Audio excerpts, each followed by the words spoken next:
The great happiness. बुद्धं शरणं गच्छामि।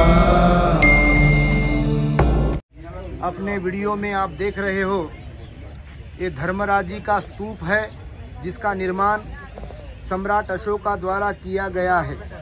इस स्तूप का निर्माण सम्राट अशोक द्वारा बुद्ध के धातु अवशेषों को प्रतिष्ठापित करने के उद्देश्य से कराया गया था। उल्लेख है कि सम्राट अशोक ने बुद्ध के 8 मूल स्तूपों में से 7 धातु स्तूपों को खोलकर धातु अवशेष एकत्रित कर हजारों स्तूपों का निर्माण कराया। धर्मराजी का स्तूप उन्हीं में से एक है। उत्खनन से प्राप्त निष्कर्ष के आधार पर मूल रूप में यह एक छोटा स्तूप था, जिसका व्यास केवल 49 फीट था।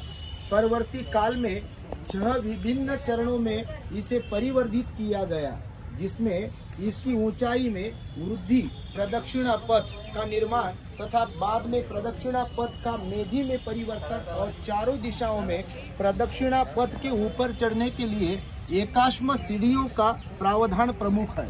उपलब्ध साक्ष्यों से पता चलता है कि यह एक विशाल स्तूप था, जो दुर्भाग्यवश काशी नरेश राजा चेत सिंह के दीवान जगत सिंह द्वारा भवन निर्माण सामग्री के दोहन करने के उद्देश्य से सन 1794 ईस्वी में विनष्ट कर दिया गया।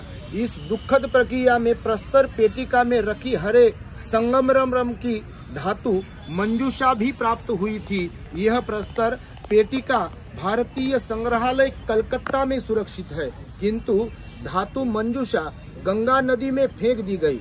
बाद में इस स्थल के पुरातात्विक उत्खनन में स्तूप की परिधि के समीप 2 अति महत्वपूर्ण प्रतिमाएं प्राप्त हुई। पहली लाल बलुए पत्थर की कुषाण कालीन बोधिसत्व की मूर्ति तथा दूसरी गुप्त कालीन बुद्ध प्रतिमा, जिसमें उन्हें धर्म चक्र प्रवर्तन की मुद्रा में दर्शाया गया था।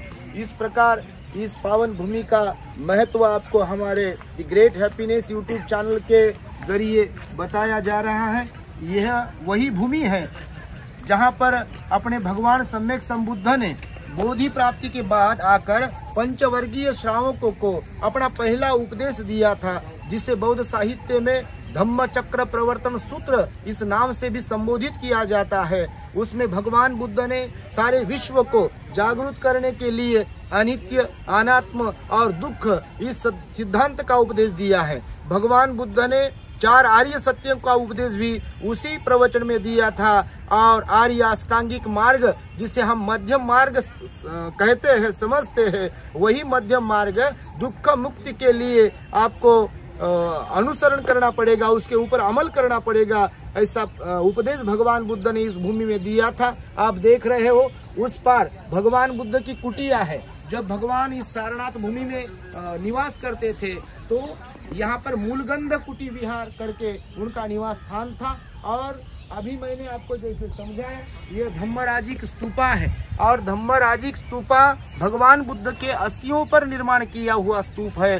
और उसके बाजू में ही आप देख सकते हो जहाँ पर भगवान बुद्ध ने अपना पहला उपदेश दिया, धम्मचक्र प्रवर्तन सूत्र, उसी की स्मृति में सम्राट अशोक द्वारा ये धम्मिक स्तूप का भी निर्माण किया गया है। जैसे हम देखते हैं बौद्ध साहित्य में वर्णन है, जैसे भगवान बुद्ध ने भी अपने महापरिनिर्वाण के समय में भंते आनंद को उपदेश करते हुए कहा था कि आनंद, जिस किसी मनुष्य के मन में बुद्ध, धम्म और संघ के प्रति श्रद्धा जागेगी, तो उसे करना चाहिए कि उसने 4 जगह पर जाकर, जो महातीर्थ है बौद्ध धम्म में, वहां पर जाकर अपनी श्रद्धा प्रकट करनी चाहिए। जैसे कि लुम्बिनी, जहां पर सिद्धार्थ गौतम बोधिसत्व का महामाया और शुद्धोधन के जरिए जन्म हुआ है।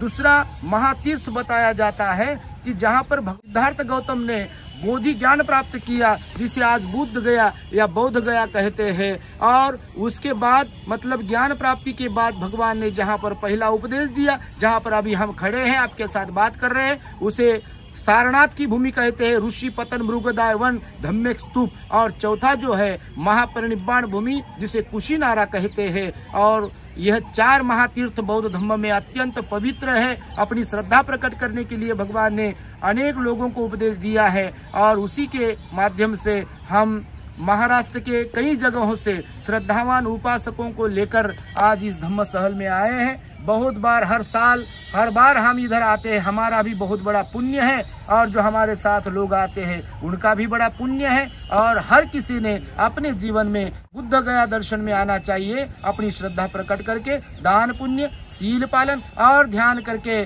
भगवान बुद्ध के अनुयायी बनने की कोशिश करनी चाहिए। इसी बात को लेकर मैं अपने शब्द को पूर्ण विराम रखता हूँ। सबका मंगल हो, सबका कल्याण हो।